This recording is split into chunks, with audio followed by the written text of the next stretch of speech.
আসসালামু আলাইকুম বন্ধুরা, আপনাদেরকে দাওয়াত দিয়ে দিলাম আমার বাগানের ফলের জন্য।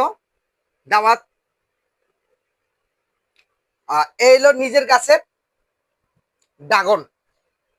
নিজে গাছ লাগাইছে সেই ড্রাগন আমার ওই বে করা পাইরে রাখছে, মানে পাকছে, হারভেস্ট করার সময় হয়েছে। এইটা হইলো চ্যাংমাই। এই আমরা কালার হয়, কিন্তু এই আমরা এখন কালার হয় নাই, এখন কামাইতো না হওয়ার কারণ হলো পাতার ফাঁকি ছিল তো। তো এক গাছে দুইটা আমি হয়েছে এবছর চ্যাংমাই। এইটা হইলো ডকমাই। ডকমাই খুব মিষ্টি, এর যত আম আছে সবই মিষ্টি। এই হলো ব্যানানা ম্যাঙ্গো। এই যে এইগুলা, এই তিনটা হলো ব্যানানা ম্যাঙ্গো। ওই যেটা যেটা পাকে ওইটা ওইটা সিরে সিরে আইনা করে রাখে ব্যানানা ম্যাঙ্গো। আর এই হলো গরমতি। এই যে এই তিনটা হলো গরমতি। এই গরমতি আম আমি কাঁচা একটা খাইছিলাম, অনেক মিষ্টি।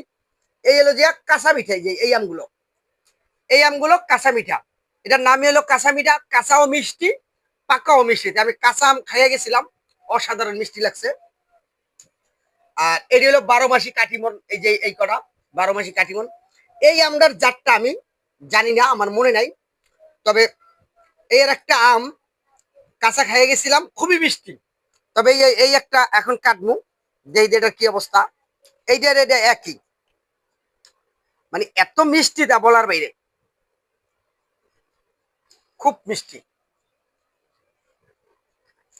দেই দি বিসমিল্লাহ, কি অবস্থা হয়। আমি কাঁচা খাইয়ে গেছি, কাঁচা খাইছি সেটাতে মিষ্টি আছিল, কিন্তু এখন পাকছে, এখন তাহলে আরো আরো মিষ্টি হবে। আলহামদুলিল্লাহ, অসাধারণ, খুব মিষ্টি। আপনারা যদি কেউ আহ নতুন বাড়ি করছেন, 2-4টা গাছ যদি লাগাইতে চান, লাগাইলে ভালো হবে। এখানে একটা আমেও গাছ নাই, নেই, সরি, আঁশ নাই, আঁশ। খুব অসাধারণ আমগুলো, মানে মধুর কথা বলতে গেলে, মধুর সাথে তুলনা দিতে গেলে ভুল হবে, কিন্তু মধুর মতো লাগে। সোজা হিসাব, যেটা আমরা বাংলা ভাষায় বুঝি, মধুর মতো, এত মিষ্টি। কোন দুধ দিয়া, মানে আমাদের দেশে আবার আম দুধটা ভালো খায় জ্যৈষ্ঠ মাসে। দুধ দিয়ে আম খাওয়া যাবে, কোনো নাই, আঁশ নাই। এখানে যে কটা আম আছে, যা দেখতেছেন, একটা তো আঁশ নেই। এই আমটা এটা হলো মনে হয় যে আশ্বানিক হইতে পারে বা ফজলি হইতে পারে। এটার ব্যাপারে এটাও পাকা আম, এটাও মিষ্টি। গত বছর হয়েছিল, আমি একটা খাইছি, খুবই মিষ্টি। মানে এখানে যতগুলো আম আছে সবগুলোই মিষ্টি। এই ড্রাগনটাও যে বাজারে যে ড্রাগন আছে, বাজারে যে ড্রাগন আছে, সেই ড্রাগনের সেটা প্রচন্ড মিষ্টি। এই ড্রাগন গুলো তুমি খাবা কাটমু?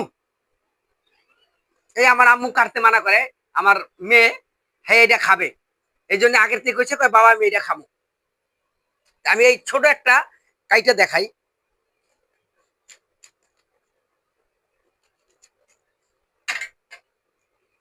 দেখেন কি লাল আর লাল, মনে হয় যে রং দিয়া মিলেই রাখছে, খুব সুন্দর। এই যে